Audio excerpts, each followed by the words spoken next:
How is this still going on? This verse been going for way too long. If you ain't blind, you can see that this is wrong. And I won't comply. Not me, no way. Good morning, everyone. Lots going on. As usual, I've got CSIS engaging in human trafficking and then covering it up. And this is a bombshell that's been released in a book that Trudeau was asked about yesterday. And in response, he says CSIS has to get creative when fighting things like ISIS. And the argument is that British teens and children were sacrificed on the altar of intelligence gathering. So I've got that to start the show today. Update on Western's vax mandate. Spoiler, I don't think they're backing down. I don't think that the students are going to be able to force it, and the student council or the student union isn't going to take up the cause. So that's very interesting as well. 53%. Okay, I've told you the whole thing already. More unusual deaths. A hockey player in Ayr, 19 years old, died during a hockey tournament on the weekend, a preseason hockey tournament, and that's terrible. There's lots and lots of these deaths. I'll show you some of them again today because I've been showing a couple of them to you every day, and that's a terrible place to be because people who speculated about this or predicted this or worried about this openly were mocked and removed from any kind of ability to participate in modern conversation like YouTube or Twitter or Instagram or anything to that effect, and Facebook, right? People were removed. And now that it's happening, I think probably pointing it out and saying, hey, do you think that one impacted the other?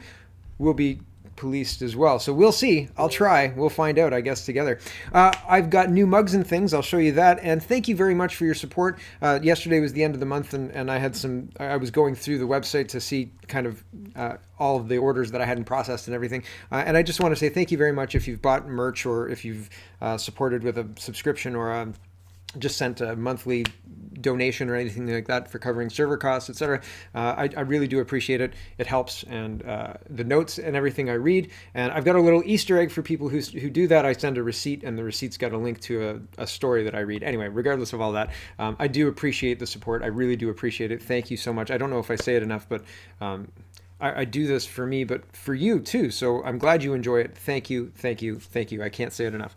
Okay, so let's get into it. But before we get into it, I also put together some merch. So people have been wanting Bingo Bango Bongo mugs. So Bingo Bango Bongo mugs are there, and Holy Smokeroni's mug is there. Maybe I should have that display the holy side. I don't know. Anyway, Holy Smokeroni's mug is there. Liberals don't answer questions they don't like mug is there, and T-shirts of the same vein are all there as well. So check that out if you're interested. You can check out the forums if you're interested in that, and you can do a one-time payment or a monthly subscription. Check out my book if you want to find out what happened to my old YouTube channel, because I guess I have a new YouTube channel now. And if you want to sign up for Kitchen Table Talks, that's here. And if you want to support the show, but you don't want to send me money or anything like that, but you shop at Amazon, click on this Amazon link and it will help me out, I promise. And you can check out all the links that I'm putting together to put together the show on CanadaReport.co. You can check out Locals, that supports the show as well. And it's just because I'm not in my usual studio that I don't have all the usual trimmings. And Bitchute worked yesterday, so that's good. I'll try and do that again today. So let's get into it. Sorry, all the show notes, blah, blah, blah. Welcome to September 1st. Can you believe it? I can't believe it's September 1st. But let's get into it. I'm just going to make sure that the audio is working properly because I updated this program today. And I don't want to do 40 minutes of a show and realize that it's not recording the audio. That would be terrible. I've done it before. I have done it before. And then I just redo the show, and that first 40 minutes is kind of clunky. Anyway, okay, let's get into it. CTV News is reporting teen who fled the UK, joined ISIS, was smuggled into Syria by a spy for Canada. I thought, man, that's a bombshell headline. Holy smoke, that's a bombshell headline. And so CTV is almost apologetic. They underplay the role Canada took. They give a story for the person who is the Canadian spy. And we're going to go through it, and then we're going to read the National Post article to compare both of them, okay? So here's the CTV article. Here we go. A spy for Canada is accused of smuggling a teenager into Syria in 2015 after she fled the United Kingdom to join the Islamic State group, according to BBC News. Shamima Begum, then 15, sorry, I've got that terribly wrong, Shamima, Then 15 was one of 3 teenage girls reported missing from an East London neighborhood in 2015 after they allegedly fled to join ISIS. Unbeknownst to them, the man who helped them get across the border into Syria was a double agent working as a foreign operative for the Canadian Security Intelligence Service, CSIS, the BBC says. Information gathered by international law enforcement and intelligence implicates Mohammed al-Rashid with smuggling Begum and other British citizens into Islamic State territory while working as an informant. According to documents obtained by the BBC, al-Rashid went to the Embassy of Canada in Jordan to try to apply for asylum in 2013 and was told that he could receive Canadian citizenship if he agreed to collect information about the activities of ISIS. He then began... Now, I'm just going to pause here. Didn't Donald Trump destroy ISIS in 2017 or 18? Wasn't there an Islamic State map in Afghanistan? And Donald Trump said, yeah, we're going to get rid of that. And he did it in less than 6 months and was successful in that. So, and not to say that all this didn't happen, etc., but it's very interesting that I think that they're still funding this kind of intelligence gathering. I don't know if it's ISIS they're funding it for on the books necessarily, but it was used to fund things like this. This person who was spying for Canada was also smuggling British teenagers. And that's a problem, right? That's a really big problem. Okay, back to this. He then began helping He then began helping people enter Islamic State territory in Syria from Turkey while sharing their information with Canadian intelligence. He claims to have helped 15 people from Western countries travel into ISIS territory while being paid by Canada to share intel on the flow of foreign fighters. He operated as part of an ISIS people smuggling network for approximately 8 months before he allegedly helped Begum enter Syria. In the BBC reports he was arrested in Turkey days later. Begum has since said she was vulnerable point in her life and that it was easy for people to take advantage of her. She's now in a detention camp in Syria and wants to be allowed to return to England. The British Home Office denied her entry and stripped her of her citizenship, citing security risks. So now this goes to her lawyer, and they're trying to regain her British citizenship, and they're saying she was a victim of human trafficking that the Canadian government paid for, basically, and that cast doubt on the British government. And the lawyer for this girl is making the argument, and the British government has already said that they're not going to reconsider giving her citizenship back. But now they're just making the argument that who knows how deep this whole rabbit hole goes. If Canada's funding this, Canada's in the human trafficking gig, right? If their CSIS agents are funding this human trafficking and paying for their spies to smuggle people into Syria for the low price of telling the authorities who they are, that's a big problem, right? And so I would agree with that, but it's interesting that the news article doesn't focus on the problem that is inherent with Canadian spies doing this. It goes into the girl and how she's in a camp because she can't come back to England. And that's interesting. She's now in a detention camp in Syria and wants to be allowed to return to England. The British Home Office denied her entry and stripped her of her citizenship, citing security risks. In light of these allegations, the lawyer for Begum and her family told the BBC the family plans to challenge the removal of her citizenship on the grounds that the British government did not recognize her as a victim of human trafficking when it revoked her citizenship. The UK has international obligations as to how we view a trafficked person and what culpability we perceived to them for their actions, he told the BBC. He said that he was shocked that a Canadian intelligence asset was part of the smuggling operation, someone who is supposed to be an ally protecting our people rather than trafficking British children into a war zone. Intelligence gathering looks to have been prioritized over the lives of children. So it goes down that rabbit hole. Here's the National Post article on the same thing, and I don't want to rehash it too much, but I think that it's interesting the different angle they take on it, because they do take a different angle. So Canada's spy agency accused of nabbing British children and trafficking them to the Islamic State. Asked if CSIS went too far and if there would be an inquiry, Justin Trudeau said rigorous oversight mechanisms monitor CSIS operations.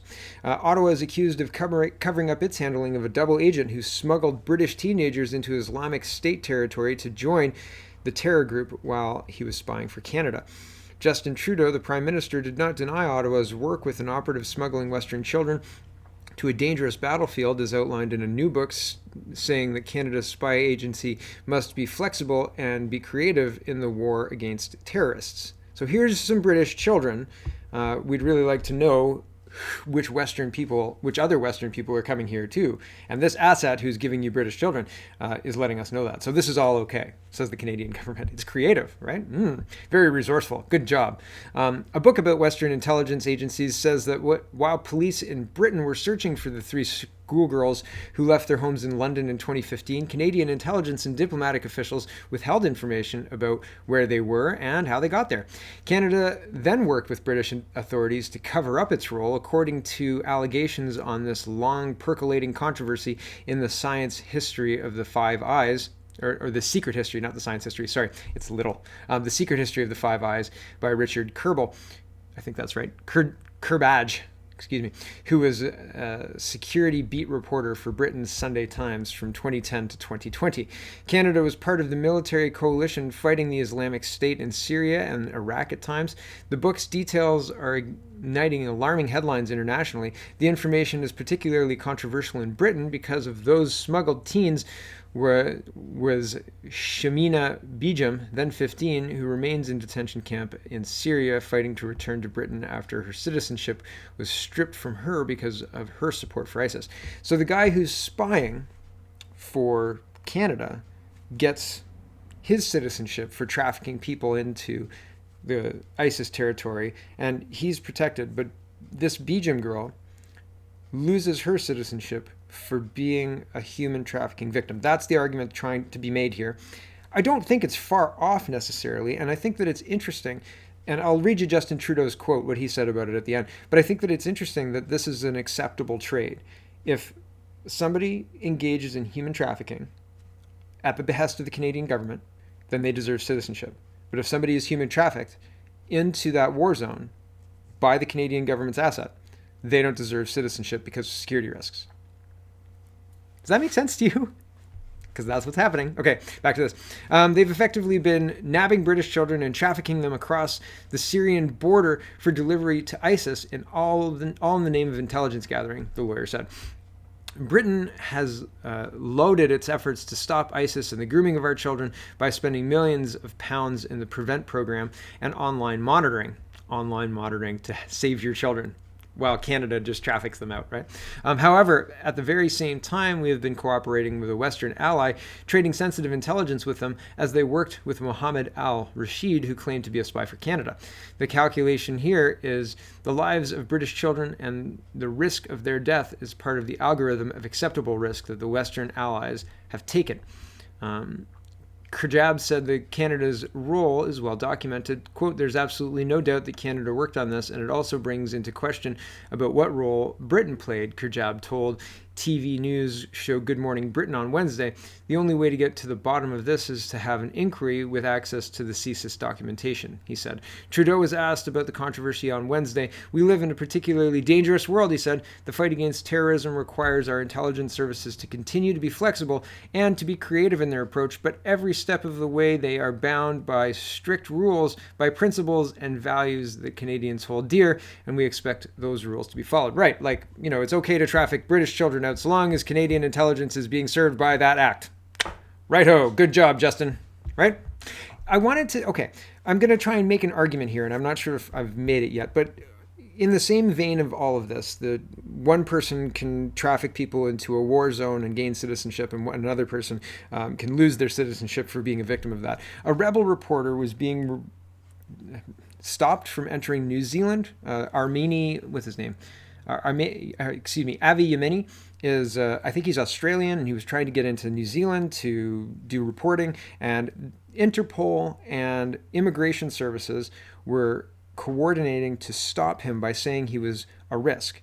Again, if the government of Canada is paying somebody to traffic people in, and they're using state power to say this person is a terrorist risk, and we're not going to allow them in because they're a rebel news reporter, and they're going to say things we don't like. They're going to ask us questions we don't like. This is an abuse of power, and it needs to stop. And the only people who can stop it are us. We're it. You and me. And I don't mean that just you and me necessarily, but the only people who can stop it are the people who realize that there's a problem here.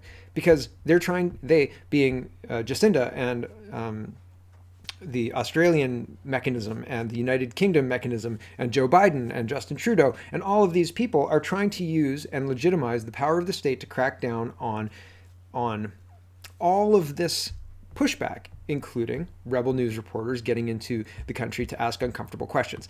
And I'm going to try and make my case, but I have to check something first. So here's Maxime Bernier, and he says black ops and false flags organized by the government and its goons do happen. And are the Liberals planning one? The government is looking for excuses to go after the Freedom Convoy, to go after anybody that expresses dissent. And this is Saskatchewan Today, Tom Quiggin. Okay, and this is a report that's written by Tom Quiggin. And Mr. Bernier put this tweet out yesterday, and I liked it and retweeted it after I saw it from Andrew Coyne. Andrew Coyne says this: "Oh my goodness, this is hilarious," and he is sharing the tweet that I just read to you. He says, "The leader of the PPC thinks or wants you to think that the government of Canada may be plotting to stage violent fake protests in which multiple people would be killed as a pretext to go after anybody who has ever expressed opposition to the government."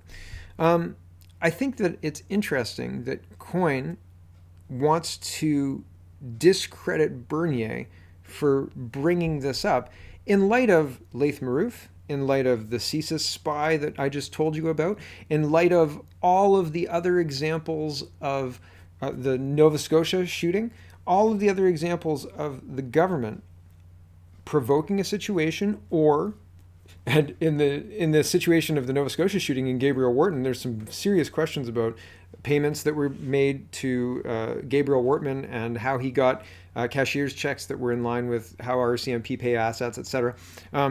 So there's some serious questions about false flags, government involvement, and the use of any situation. Doesn't matter if it's a guy swearing at a politician in a hallway or doesn't matter, to excuse or justify continued crackdowns on whatever, Canadians, charter rights, etc. Andrew Coyne doesn't want you to think that this is a rational conclusion to make, despite the fact that it is completely a rational conclusion to come to. This is gaslighting 101, and it's very, very effective because people look at this. I mean, he's got 322 likes, right? People aren't pushing back. Now, I point this out as well. He says, here's the event they're talking about, which is insane enough. A nationwide protest involving former cops and military outside police stations across the country on September 11th.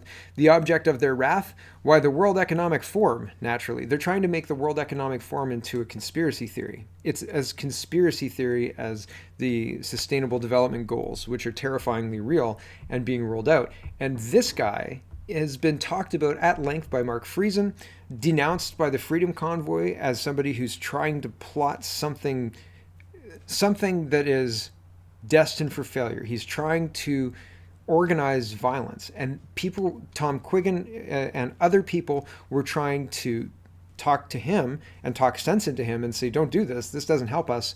As a freedom movement, you're hindering us. We're going to denounce you. All of this is well documented. Andrew Coyne should know this, probably does know this, is hoping that you don't know this, okay? And I've got receipts. I can show you the videos. I've reported on this. I think I interviewed this guy. But since I interviewed him, he's gone on he's raised the ire of people like Tom Quiggin for advocating for violence. And they've said very clearly, this stinks.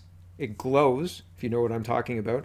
And stay far away from this and any plans that might sound like a good idea to this guy, because it's not smart to become aggressive like this, period, right?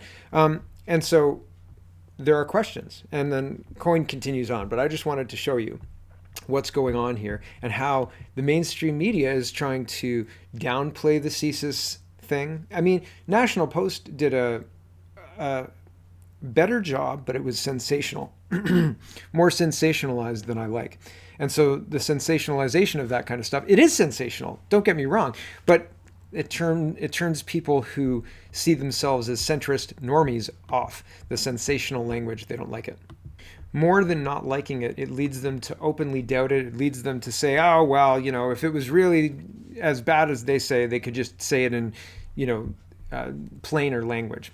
Whatever. Regardless of all of that, it's very interesting to see the newspapers trying to shape the opinion and succeeding so well of most Canadians. Here's Holly Doan, and she says, Montreal anti-Semite was able to, quote, slip through the cracks in successfully applying for grants, says Justin Trudeau about Laith Marouf. No explanations why on why management failed at Canadian Heritage and CRTC to conduct routine checks on Laith Marouf. Here's a 2002 situation. Now, I'll remind you that our current climate change minister, Stephen Guilbeault, was arrested around the same time period for scaling the CN Tower on the outside to protest climate change. So this guy could be a cabinet minister in Trudeau's cabinet, okay? Here's Andy Lee, and she says, during the confrontation, a familiar figure leapt on a police van and herringlued the crowd with a megaphone. I don't know what herringlued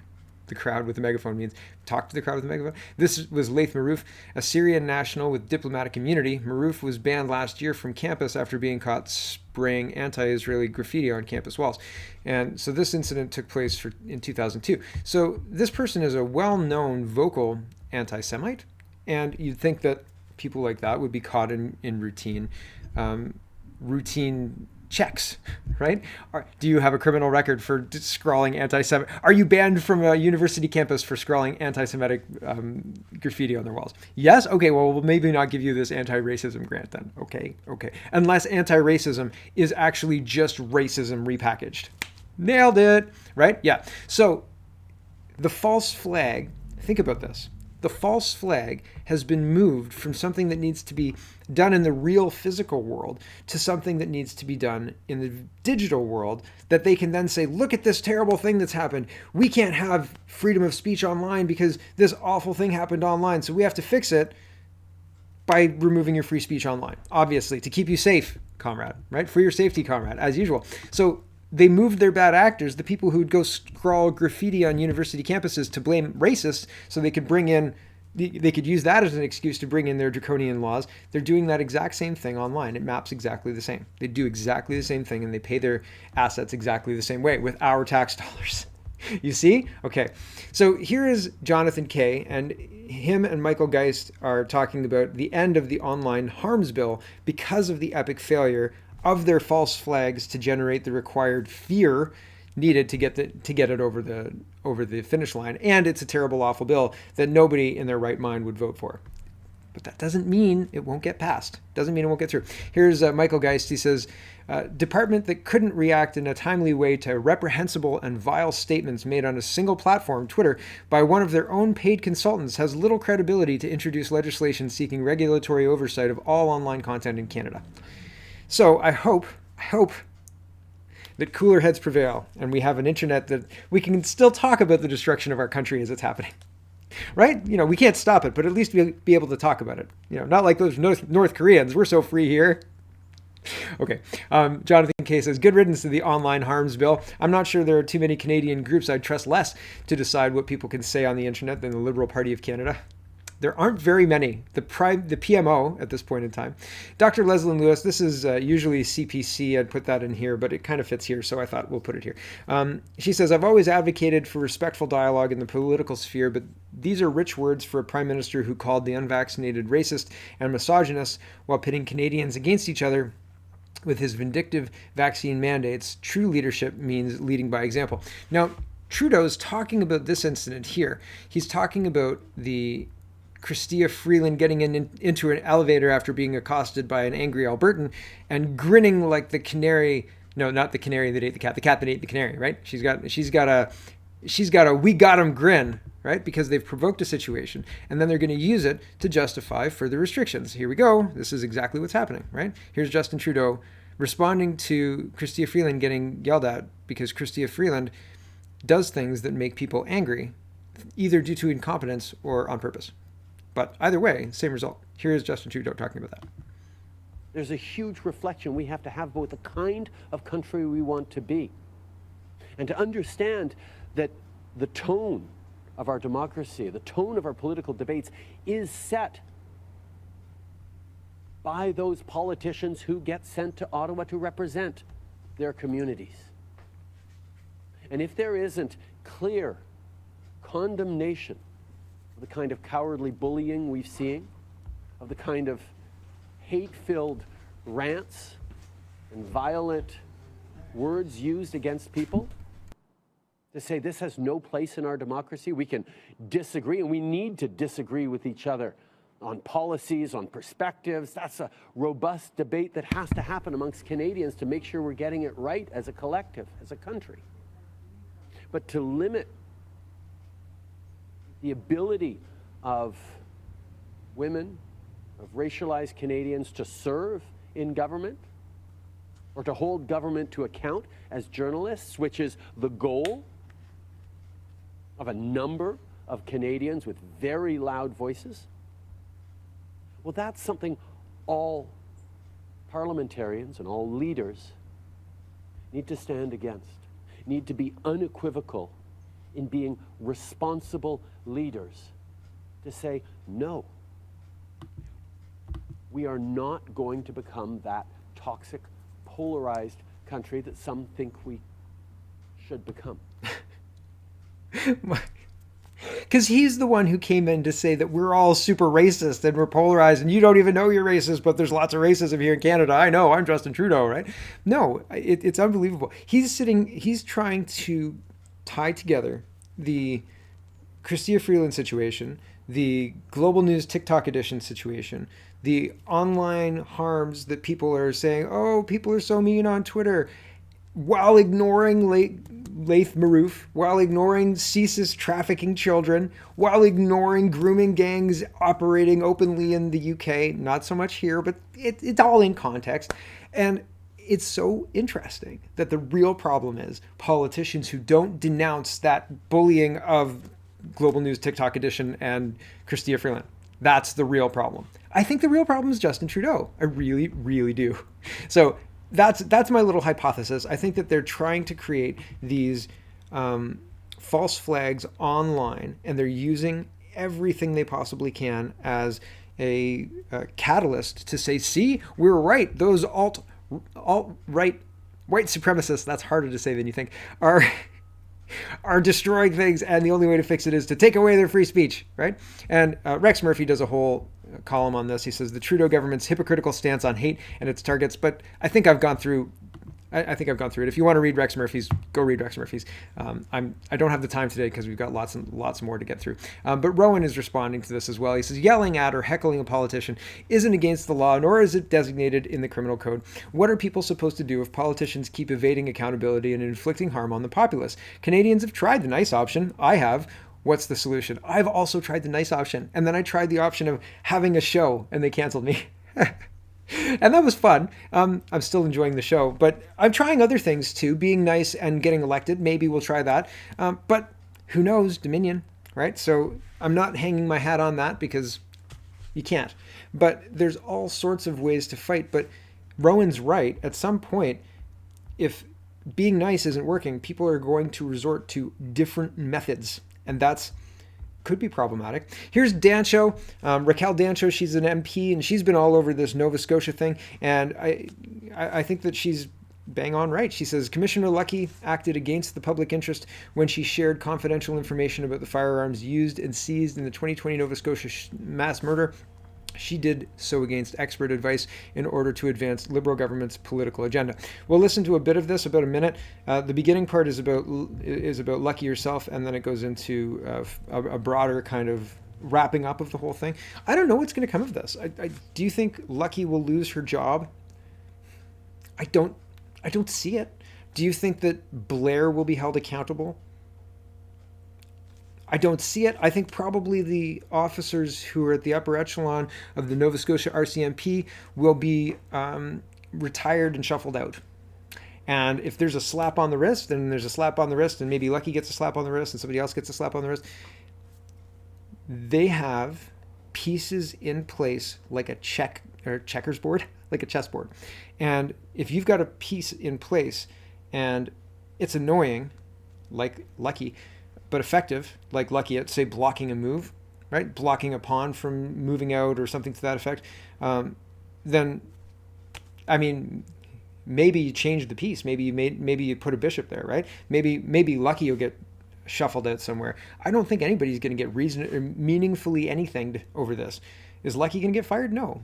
The people who spoke up and made Trudeau and Lucky accountable and have to answer to the public for this, they're the ones who are going to get punished. I'm sorry. I hate to be the one to tell you this, but in Canada right now, that's what's happening. It's not the people who stand up and whistle blow who are being celebrated. It's the people who are doing the false flag and then saying it's for your safety, comrade, that we have to take away your free speech. Those are the ones who are being celebrated and amplified. Right? And if you have an unfortunate situation like Laith Marouf, who you paid $500,000 or $600,000, $130,000 for training people on anti-racism, well, you just don't mention that part. You just ignore that part, right? And hope other people forget. And they will, especially if you keep hammering on about how diabolical conservatives are for not denouncing bullying of made-up Global News TikTok edition, right? It's ridiculous. Okay, here's Dancho. Just to sum up, we do believe, the Conservatives do believe, that the Commissioner acted against the public interest when she shared the confidential information about the weapons involved in the Nova Scotia mass murder with government. She did this against expert advice. She acted inappropriately and allowed the separation of powers between government and the RCMP to become weakened. She seemed to have a tone of eagerness to please the government rather than act as a check on power, and certainly the Government of Canada and all our institutions are built on checks and balances, and the separation of powers between the RCMP Commissioner and the Government of Canada is critical and imperative to maintaining our democratic process. We also believe the Liberal government took advantage of the Commissioner's attitude, most notably Minister Blair, who is very aware that the top of a police organization is supposed to be a strong barrier to political interference by government. Having been a chief of police himself, he would be well aware of this. He would also know that the closeness and eagerness of Commissioner Lucky to do the bidding of his government was inappropriate, but took advantage despite that knowledge and his experience. We do believe it is critical that the investigation continue. Unfortunately, we have seen some resistance to that today. You would have seen that as well from Liberal members of this committee. We are pleased to see that we will be meeting again on this, but there was no commitment to bring forward more witnesses.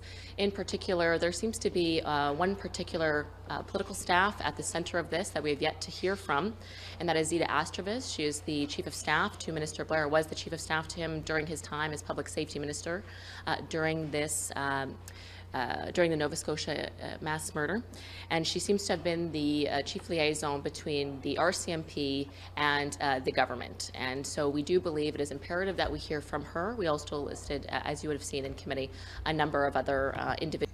So the Liberals are obstructing, the NDP will back it, and investigation done. They're going to meet one more time, and it's not going to be with witnesses, and there isn't a darn thing anybody can do about it.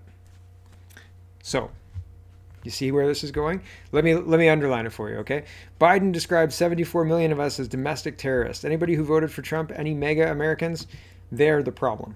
Let's just put a point on this, okay? The president thinks that there is an extremist threat to our democracy. The president has been clear as he can be on that particular piece when we talk about a democracy, when we talk about our freedoms. The way that he sees is the MAGA Republicans are the most energized part of the Republican Party. This is an extreme threat to our democracy, to our freedom, to our rights. The president thinks that the threat to the democracy is you and what you think of this government. Don't forget it. That's the point. Okay? And I think that I understand that's Biden's press secretary. I think that that's accurate for our government as well. Here is Justin Trudeau after meeting with Doug Ford, getting heckled. I actually haven't watched this video yet, so we'll watch it together. It played, and I've got There's Justin Trudeau getting into the SUV right there. Strong language warning.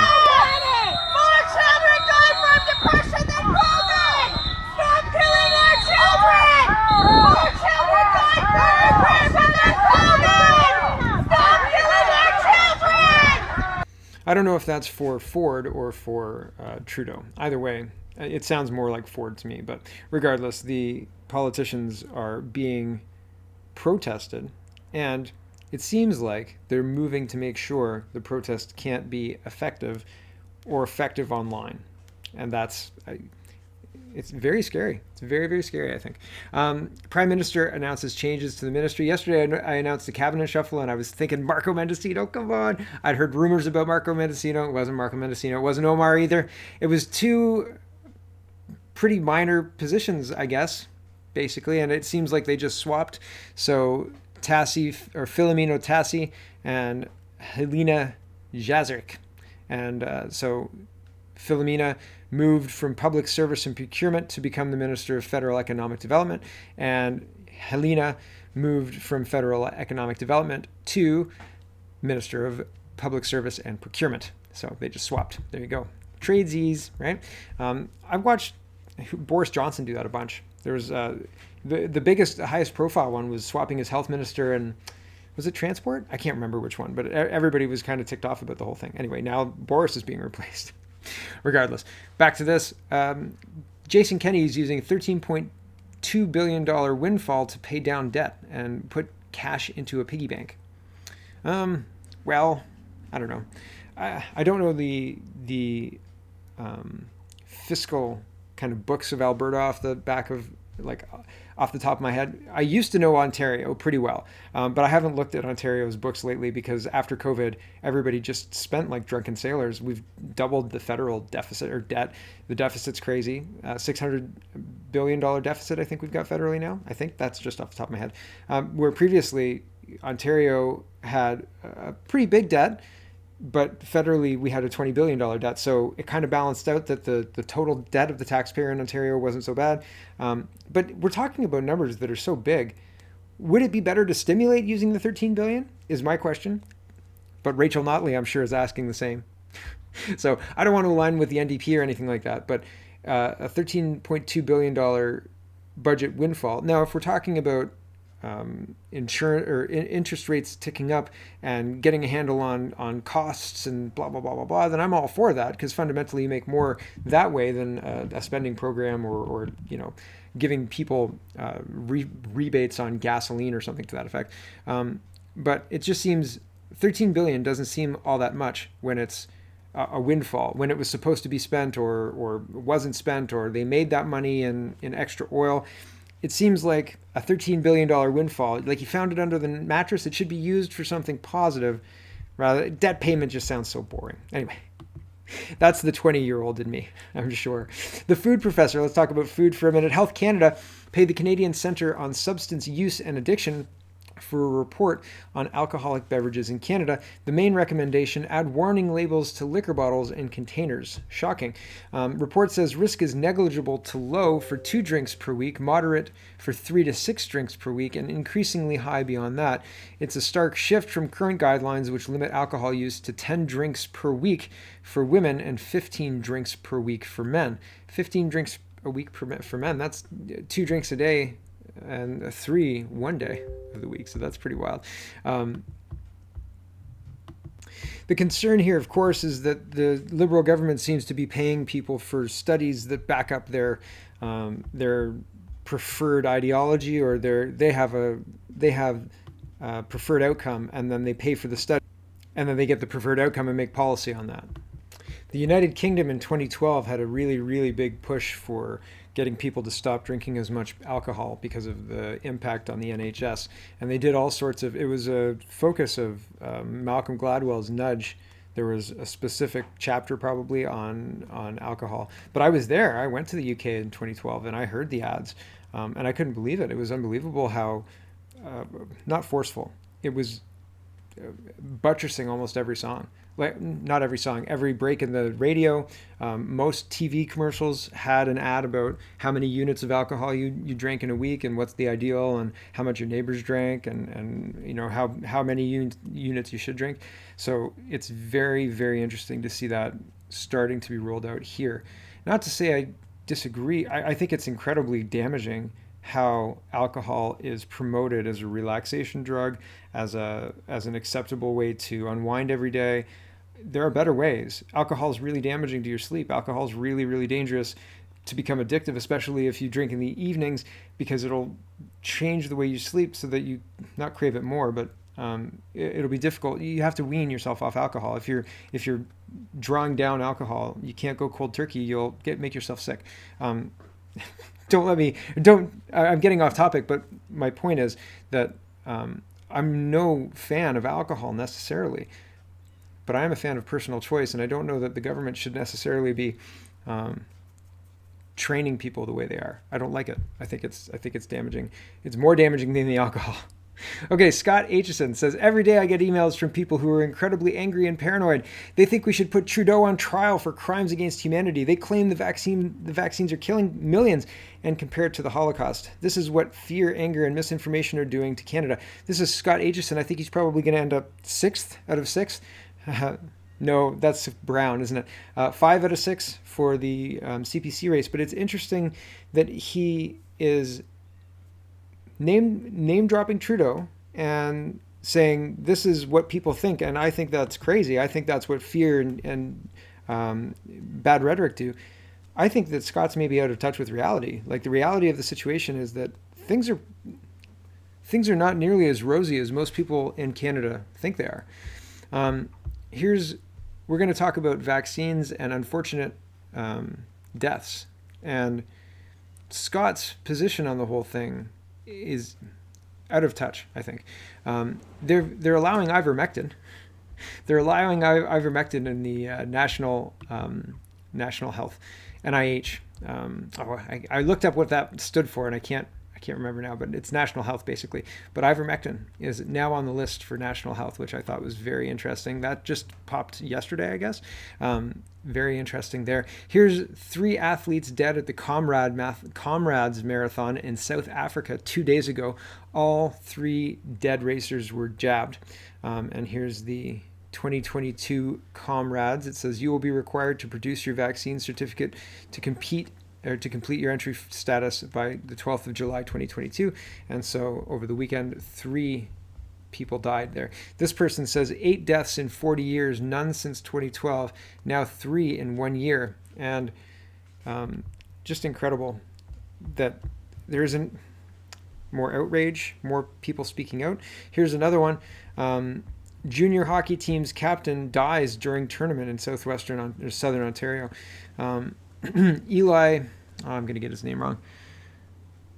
Palfreyman, sorry, man, who was recently named captain of the Ayr Centennials of the Greater Ontario Junior Hockey League, died during a preseason tournament this week in the small town, the team said Wednesday. The team is devastated by the death of the 19-year-old. A statement from the Centennials vice president said, we are asking for your prayers and support for Eli's family and each of our players.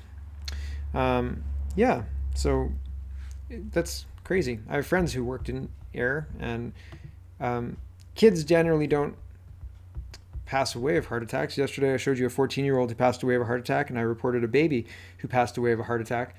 This is unbelievable. And Western Student Union, here's an update on that whole story.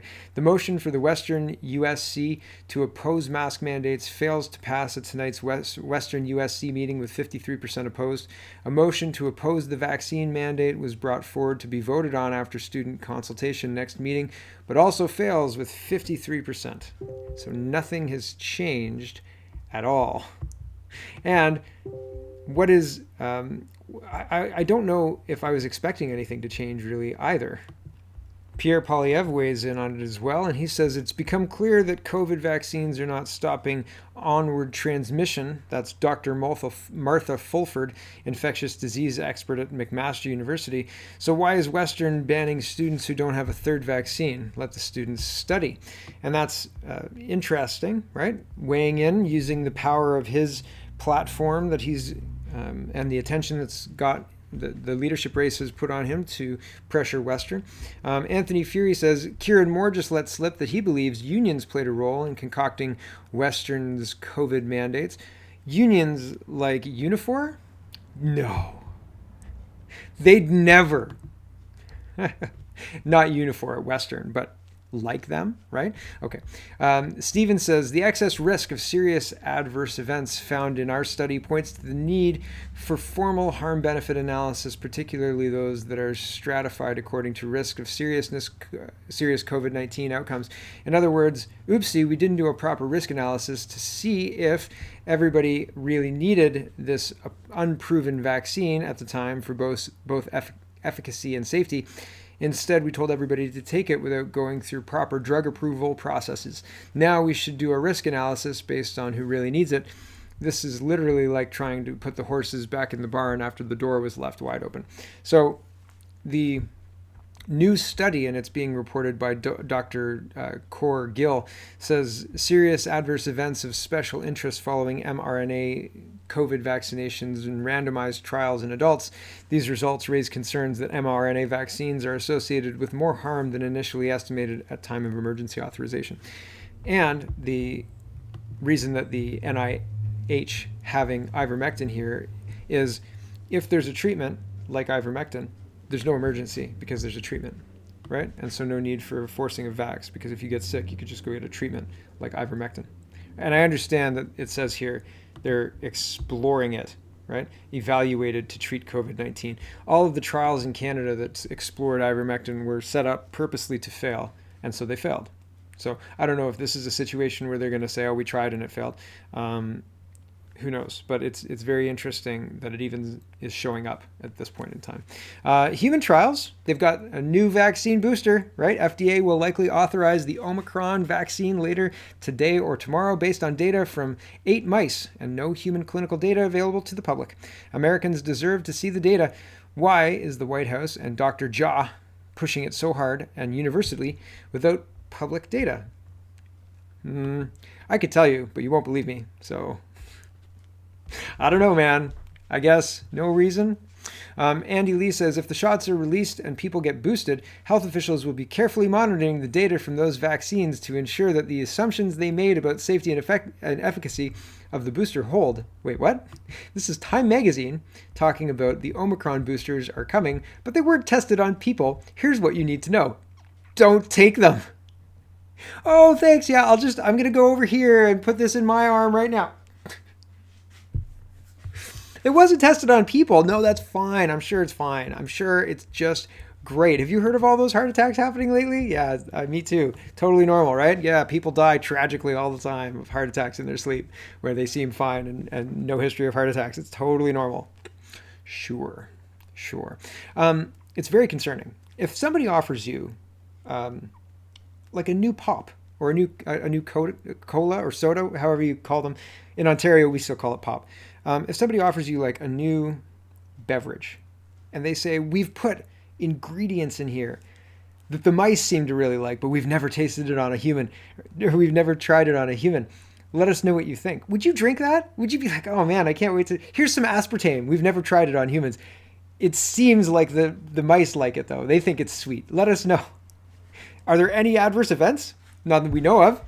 But we've never tried it on humans. Let us know what happens. Would you drink that? I remember, and I've told this story before, but I remember being a grass cutter in Mississauga, and we'd always listen to the radio station, and it was probably Z1035. Z1035? I don't know if it was, maybe it was Hot 1035. I can't remember what it was called. Anyway, it doesn't matter. And they would always have advertisements about having human trials, and you get paid all sorts of money. It doesn't seem like they're offering any money to be a part of this human trial for the Omicron booster. In fact, it seems like you get to keep your job and continue to pay your mortgage, you lucky wage slave you, right? We need you to keep paying your mortgage, but we also want you to keep taking this medication that we're not sure works. So we're not going to compensate you for being a test subject. All you get is to continue to pay your debts. Yay! Maybe, if we allow you to keep your job, if we like you. The smart city idea, the UN, strong cities, smart cities, is a way to get around federal and provincial governments because your municipal government is the most impactful government to a lot of people most of the time. You have to obey a lot of their rules more than, say, other rules, let's say. Well, federal is pretty important, but like the people who decide, how fast to drive on the roads, et cetera, impact your day-to-day life in a way the federal government doesn't. And so the UN being involved in the cities is very concerning, and this is one of the reasons. Bernie's tweet says, UK Oxford is a smart city, now consulting on a travel papers please system where numbered plates recognition is used for permission to travel on authorized movement times and dates. Compliance will be mandatory. So there was access into the Netherlands, into Holland, into Amsterdam is all bridges, and they had a problem with regards to I saw a TED talk on this. Hold on a second. And basically what they did is they said odd and even number plates can travel on these bridges on different days. And they solved one of their congestion problems with this solution. I think that's what they're trying to go for here. And so it would enable a larger population to live in an area and to use the roads in a fair way. But that's not what you pay taxes for. Right? And that's not how the whole thing is supposed to work. If you have a business and you want to open your business in Oxford and you want to be open to as many customers as possible, them saying even numbered cars can't come down here, that should be a problem for your business, right? They're trying to do things that sound reasonable to people who don't understand commerce. And it sounds reasonable until you think about how it impacts everybody else. And it's very, very selfish to think that everybody else wants what these climate zealots want. And the climate zealots, I think I agree with Maxime Bernier, they're a death cult. The Rob report. Now, I loved Hyperloop. I thought the Hyperloop was the coolest idea, and if it worked, I was going to buy a remote property and have a Hyperloop into wherever I wanted to go visit. And if it works, then that would be great. But I saw when Hyperloop was theorized in 2017 or 2016 or something like that, when Elon Musk talked about it, because that's who talked about it first, there was a couple of engineers who took painstaking time and they were very serious, and they said, listen, this Hyperloop thing can't work. It doesn't work. It's physics impossible. So it's not going to work. And there are multiple reasons for this, but the movement between the tubes is a big problem. They can't, anyway, it doesn't matter. It does matter. Fundamentally, I can't explain. I'll find the video if you're interested. But it was a convincing video that said it can't happen. And I thought, if this can happen, if they can put tubes together, remove the air, replace it with the gas, and fire tubes down it, and it's efficient and it works and is safe to move people, this thing's going to take off. Or not, right? But you know what I mean. People are going to use it. But that didn't happen. And people tried. They had a test track in Las Vegas, but nobody's seen any of these work. This Hyperloop thing, this article talks about the top speed being 618 miles an hour. Yeah, Virgin's Hyperloop network, 600 miles per hour by 2030. Yeah, sure. But this FluxJet is talking about how their top speed is 621 miles an hour, right? Without emissions. Hoo-hoo, sounds like a good sales pitch, right? So you look at their website where they say up to 1,000 kilometers an hour, right? Up to 1,000 kilometers an hour. Is that 600 miles an hour? 1,000 kilometers an hour? Is that exactly? Hold on, I got to find out. It's close. It's 965. But I mean, like, why be so lazy, and why have different metrics? Anyway, up to 1,000, close to 1,000. We can't actually do it, but theoretically 1,000. I just thought it was interesting. It's not going to work. I don't think we're ever going to see a Hyperloop in Canada. Although they are talking about building a bullet train between Montreal and Toronto. Basically, pick two spots on either side of Toronto and build a super fast train. And are they going to do it? It doesn't seem likely. They want to spend more money on consultations because enough consultants haven't got enough money yet. And so when the Ontario debt is $2 trillion, that's when we can build a fast train. Thomas says, talking about energy, many have been wondering, how is this possible as Finland is nearly self-sufficient in energy production? Well, we're here due to the common or integrated European energy market. We're paying for the mistakes of German and French leaders, essentially. So even an economy like Finland that is self-sufficient in energy, because of the EU and because of the stupidity of Germany and their green policies, everybody's suffering. I fear that we are going to be dragged into this mess, kicking and screaming.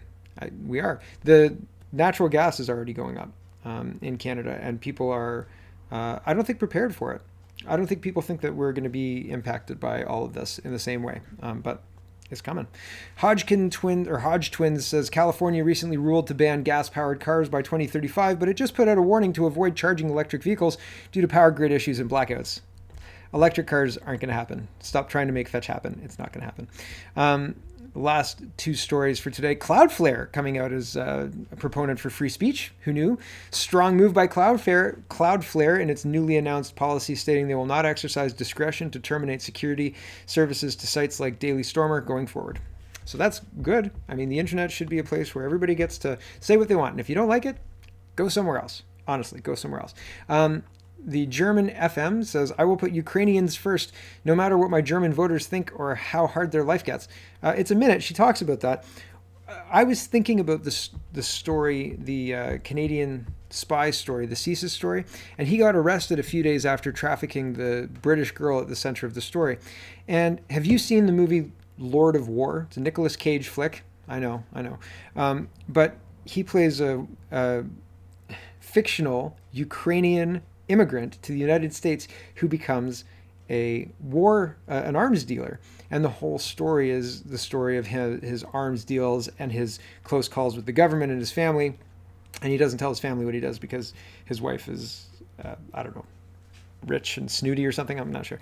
But basically he makes lots and lots of money. And one scene in particular stood out to me. And I thought about this when I read about the guy getting arrested after trafficking the British girl into ISIS, where Yuri gets, is it Yuri? I think it's Yuri. He gets picked up and arrested, and they sit him down in an interrogation room, and they show him all the evidence against him, and he's kind of sitting there looking at his fingernails like I am right now, and he's not really interested in all the evidence and all this stuff, and he looks up and he says, let me tell you what's going to happen. That phone call is going to ring, and somebody on the other end is going to tell you to let me go, and I'm going to walk out of here, and you're going to feel like an idiot, and we're going to do this dance all day, and there's nothing you can do about it, because you don't get paid enough to understand what I'm doing. And that scene stuck out to me. Also, the fact that he was Ukrainian. I thought to myself, was he Ukrainian? Yeah, he was Ukrainian. Figure that one out. Anyway, regardless, that scene stuck out to me because I thought that that's exactly what played out with that trafficker. That guy says, I'm a Canadian spy, bitches. Right? That's it. All bets are off. And everybody looks around and goes, Justin Trudeau is asshole. He is. Okay, here's the German FM. I don't know what that is. FM. I don't know what that is. I can't even, but she's a German person, and she's talking about how she doesn't care about her German constituents. She cares about Ukraine. I give the promise to people in Ukraine. We stand with you as long as you need us. Then I want to deliver, no matter what my German voters think, but I want to deliver to the people of Ukraine. And this is why, for me, it's important to be always very frank and clear. And this means every measure I'm taking, I have to be clear that this holds on as long as Ukraine needs me. We are facing now a winter time where we will be challenged as democratic politicians. People will go on the street and say, we cannot pay our energy prices. And I will say, yes, I know, so we help you with social measures. But I don't want to say, okay, then we stop the sanctions against Russia. We will stand with Ukraine, and this means the sanction will stay also in wintertime, even if it gets really tough for politicians. So really tough for politicians. If you get upset enough about it to go into the streets, I will tell you that we're going to keep the sanctions on Russia and stand with Ukraine, and it doesn't matter how miserable you get, because that's what I've been paid to tell you.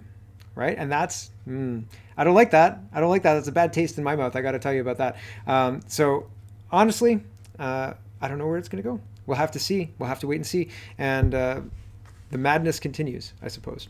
That's enough out of me. Thanks for watching, everybody. Check out CanadaPoly.com. Check out CanadaReport.co. Check out Speaking Moistly and all the other fun stuff I do. And have a wonderful, wonderful day.